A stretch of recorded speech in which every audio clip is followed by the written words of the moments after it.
Europe 1 Et vous la matin. retrouvez tous les mercredis sur Europe 1. Bonjour Charlotte Dornelas. Bonjour Dimitri. Du journal du dimanche, votre zapping ce jour. Bonjour et bienvenue dans les 4V, Adrien Quatennens. Bonjour Thomas Soto. Et ce matin, grand retour médiatique d'Adrien Quatennens au micro donc de Thomas Soto. Dans une sorte de confession idéologique publique et assez gênante, il tend à nouveau le bâton pour se faire battre. J'ai compris notamment ce que disent les féministes quand elles disent que dans les violences, il y a, vous savez, une forme de continuum, quelque chose de progressif. Donc de sa gifle au féminicide, pas de différence donc.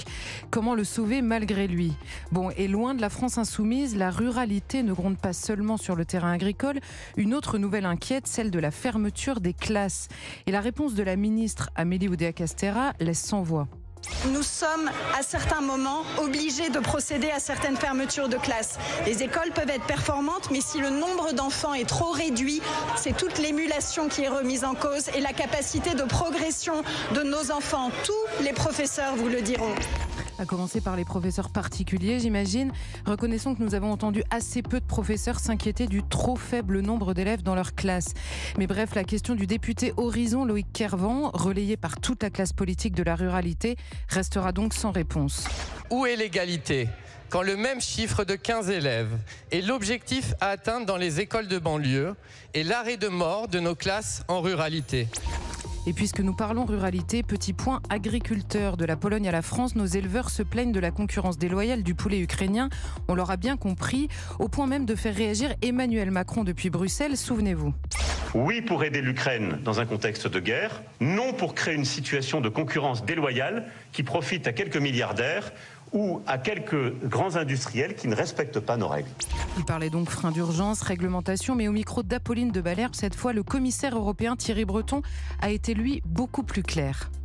Aujourd'hui, elle estime qu'il n'y a aucune perturbation. Pour l'instant, non, parce qu'on a limite, il y a des quotas. On a repris encore une fois ce qui s'était passé en 300 000 tonnes en 2021 de et 2022. Donc on a les références, on les garde. Trop. Ça ne déstabilise pas le marché. C'est ce qui a été considéré.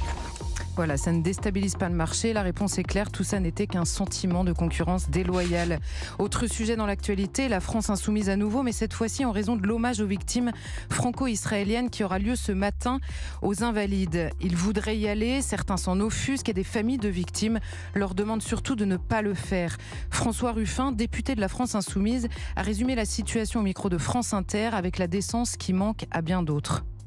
Je pense que ce sont des moments quand la nation pleure ses morts où l'on devrait pouvoir se rassembler sans polémique politique. Maintenant, j'entends autre chose.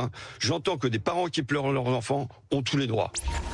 Et puisqu'on parle de victimes, on pourrait aussi évoquer les héros anonymes de la gare de Lyon, qui n'intéressent malheureusement pas grand monde et tant d'autres sujets.